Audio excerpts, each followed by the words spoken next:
What happens when a leader that is supposed to be uniting a country in a time of need defines the common threat and the enemy to be members of their own country? We will root out the communists, Marxists, fascists, and radical left thugs that live like vermin in the confines of our country.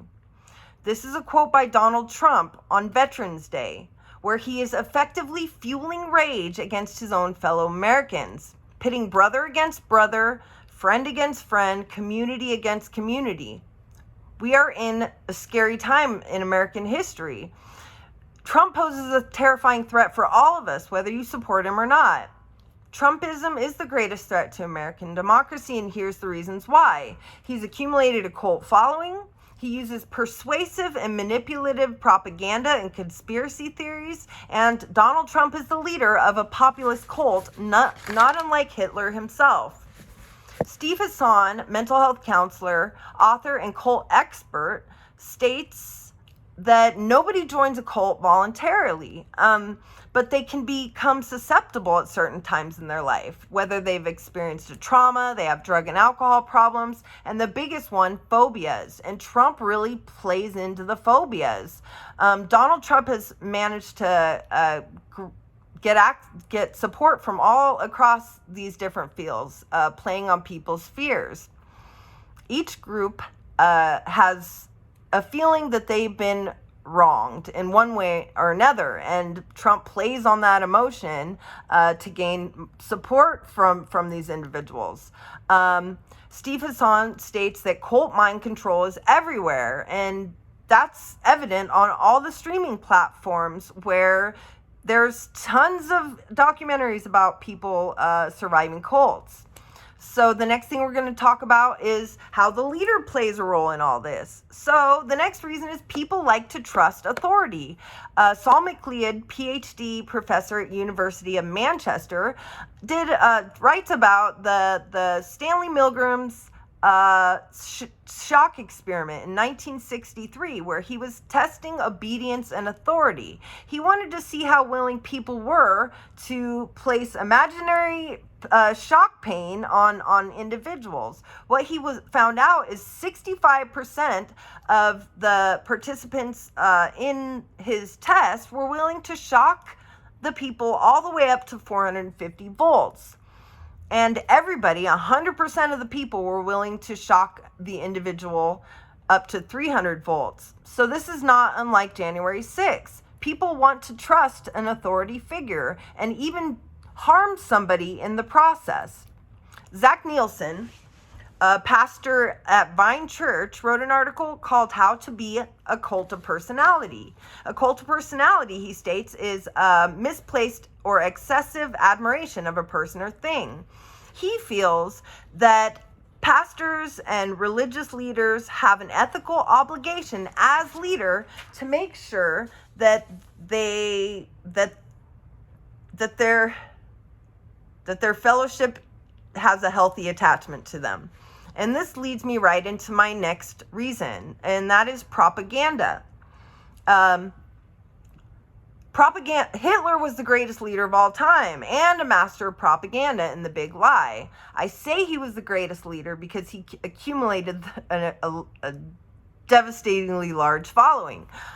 So Merriam-Webster states that The Big Lie is a deliberate, gross distortion of the truth. And it was coined in Hitler's Mein Kampf.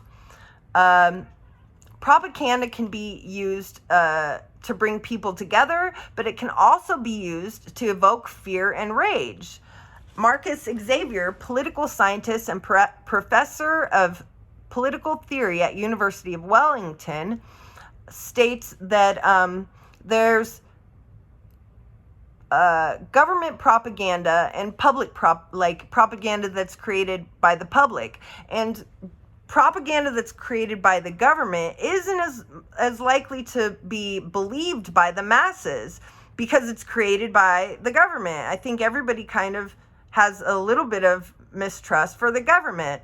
But in Trump's case, where all the propaganda is created by his followers and his fans, the susceptibility or the gullibility to believe it is significantly higher.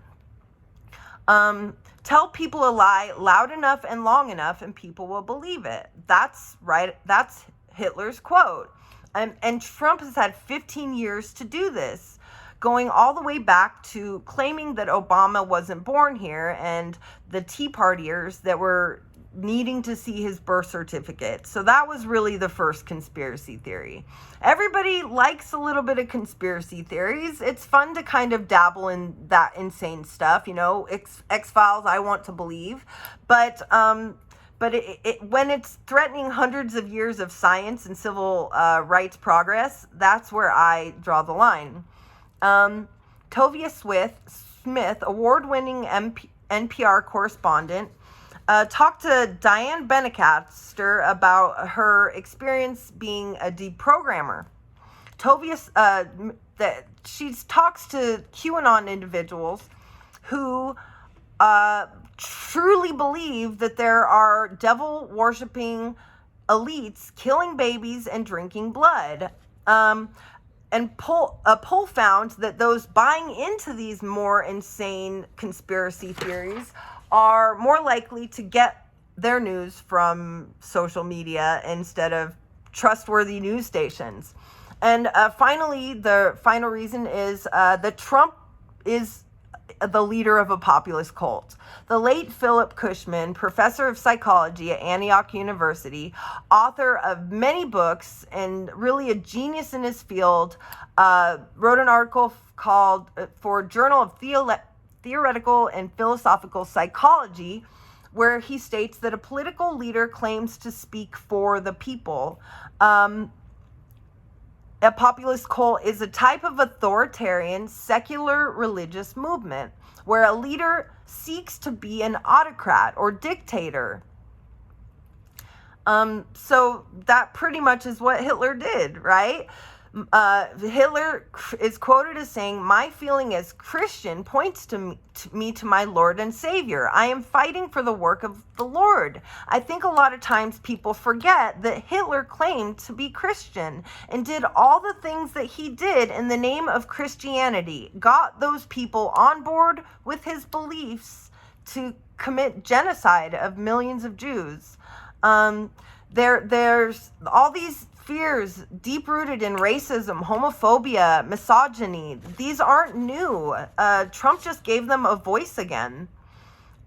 There's also Cushman talks about cognitive dissonance, being able to disconnect from the fact that individuals that went to January 6th, they all joined there for the same reason, but though the QAnon guys that are conspiracy theorists might not be there for the same reason that the religious guys are there, but the fact that they're both there supporting the same individual takes a certain level of cognitive dissonance.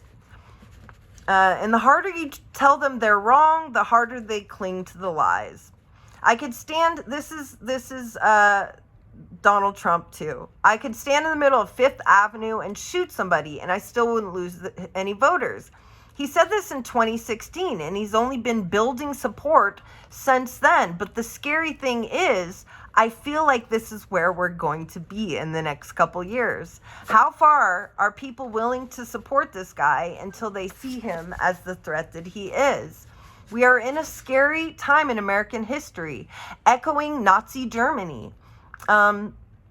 It's our responsibility to think critically at online images and pay attention to what history has taught us, because we're in this together. Gay, straight, Black American, white American, Asian American, we're all in this together. We're all just Americans, and this is our country.